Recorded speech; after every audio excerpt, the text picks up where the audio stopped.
You know, if you own a home in New Mexico, you need to understand this. Your Zestimate may not be working with the full picture. This is Jason Valentine with Coldwell Banker High Desert Realty, and let's talk about Zestimates for a moment. You know, a lot of homeowners like to look on Zillow and get an idea of what their home might be worth, and I can understand why.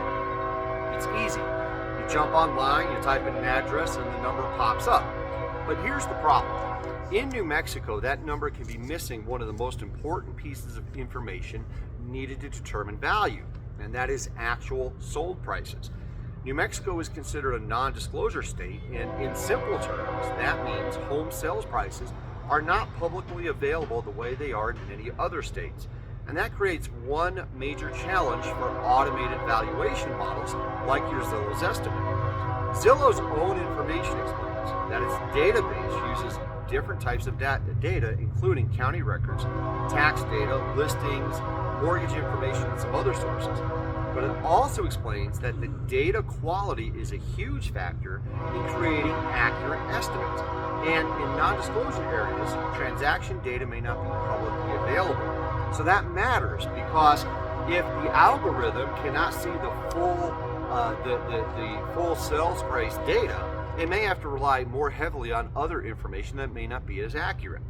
And so it might look heavily at property records or other publicly available information. It could look at listing data or maybe mortgage information, but it does not have complete access to what similar homes sold for, and that estimate can be off. And in the real estate world, that information, that data is absolutely critical. Sold data is absolutely critical.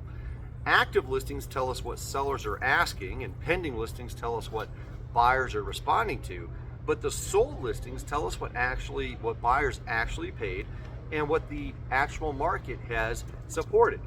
So the sold data is what the appraisers use, and this data it should also be what agents are using when preparing market analytics, and the data that sellers really should be using when they're choosing a list price. And that is the data that buyers are going to be using before they make an offer. So if your Zestimate says your home is worth one number, that might be interesting, but you should not treat that as your final answer. It's an estimate, not an appraisal, not a full market analysis, not a substitute for local MLS data, and definitely not a comparative pricing strategy. This is especially important for places like Gallup and McKinley County, where homes can vary dramatically right next door to each other. They might have the same square footage, but a very different condition. One might have been remodeled, one might need repairs, one might have a better property that it sits on, or maybe it has a garage, or maybe it has deferred maintenance. One might be in a neighborhood that could, increase buyer demand, and the algorithm doesn't fully understand all of those differences, but the market does. Buyers do, appraisers do, local MLS data does. And this is why homeowners should be careful about using decisions based solely on your Zestimates. Do not overprice your home because Zillow gave you a high number, and don't panic because Zillow gave you a low number.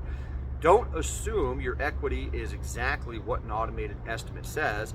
Instead, use it as a starting point for a better conversation. The real question is, what have similar homes sold for? What did they sell for recently? And how close are they to your home?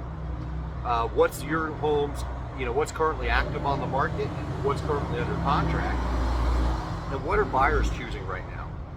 That's how we get closer to the true market value of your house. Zestimates can be useful for curiosity, but in New Mexico, where the sold price information isn't fully public, you need to be a little more careful.